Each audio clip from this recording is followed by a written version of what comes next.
realised that blaming neighbouring country that sort of cut the balls off the media on the whole COVID narrative. Well, I learned that 2 years ago. I got a couple of tanks on eBay. Hi. Normally I would do that.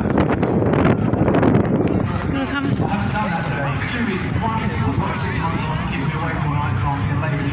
But the main reason is I just wanted to come and stand here and just say what comes into my heart while I'm stood here.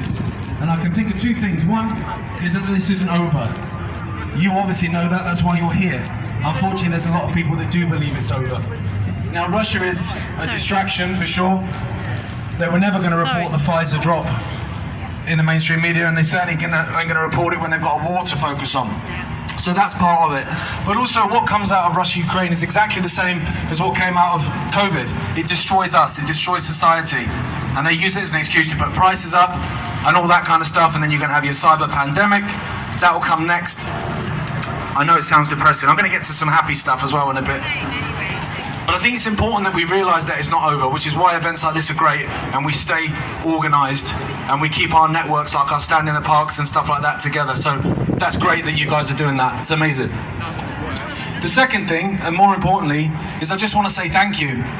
If I'm honest, I just want to say thank you to every single one of you.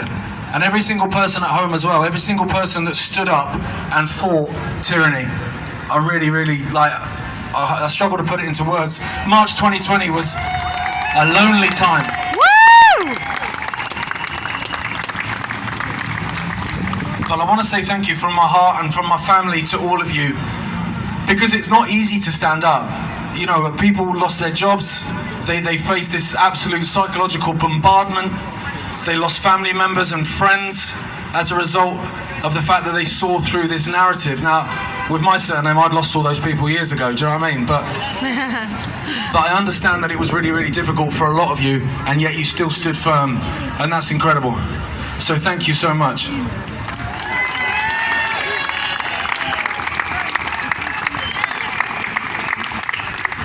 The reason why I'm thanking you, really, is I know what's coming down the line, as we all do, that it is going to get worse before it gets better. There are dark times ahead, but the fact that you've stood up and you fought back, that fills me with so much confidence that we can win this. Now, I never doubted for a minute that we could win this, but the fact that I'm looking at all you guys and you've stood up for 2 years, 2 years of psychological bombardment and coercion, and you stood up and said no, that's amazing. That's amazing. Woo!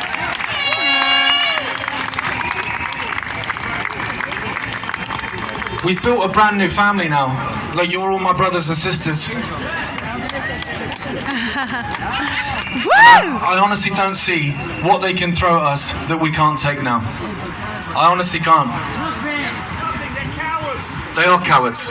And this is another thing as well, because people have been talking a lot on this stage about the things that are coming in terms of the policing bill, in terms of the online harms bill and stuff like that. And a lot of people seem to think that that's a show of strength from government. I think that's the absolute opposite of that. It's because they're terrified.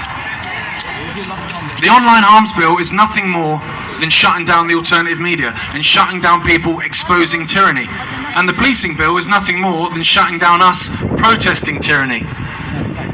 Now, if they weren't frightened of us, they wouldn't have to shut that down. Yay! And so I'll keep this brief. My wife's laughing somewhere at that. But it's just an honour to stand in front of you guys, and I have done for 2 years, travelling all around the country speaking to like-minded people, and it's amazing to be able to do that. It's an absolute honour and an absolute privilege, and we are going to win this. 100% we're going to win this. Yay! Woo! We just need to stand firm, we need to stand tall, as we have done for 2 years, and be kind, because people are awakening. They might not be here yet. They might have had 2 jabs, 3 jabs, 24 jabs, but they might not want the 25th one. And so we need to be kind to those people. We need to welcome those people in. Because these people in that building, for one, that are trying to instigate this great reset, have instead instigated a great awakening.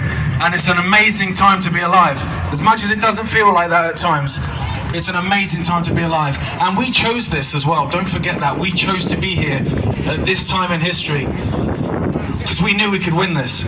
I hate losing. So I don't think I'd have decided to come here if I thought we were going to lose. Woo! Now I'll just leave you with this football analogy. And this ties into the fact that I believe we chose this. If someone said to you, you can have one game for England, you can play one football match for England, and that's it. Now you get to decide every single thing that happens in that game. Would you pick an 8-1 win against Trinidad and Tobago? No, you wouldn't. It'd be Germany, probably.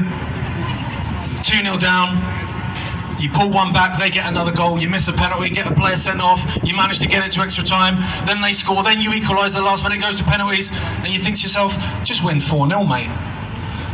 But that's what we do as humans.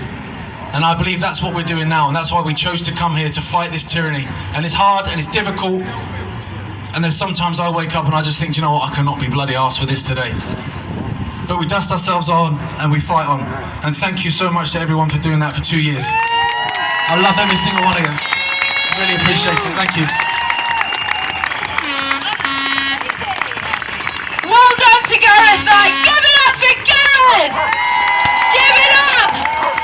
A living legend, and shout out to David! We love you, David and Gareth.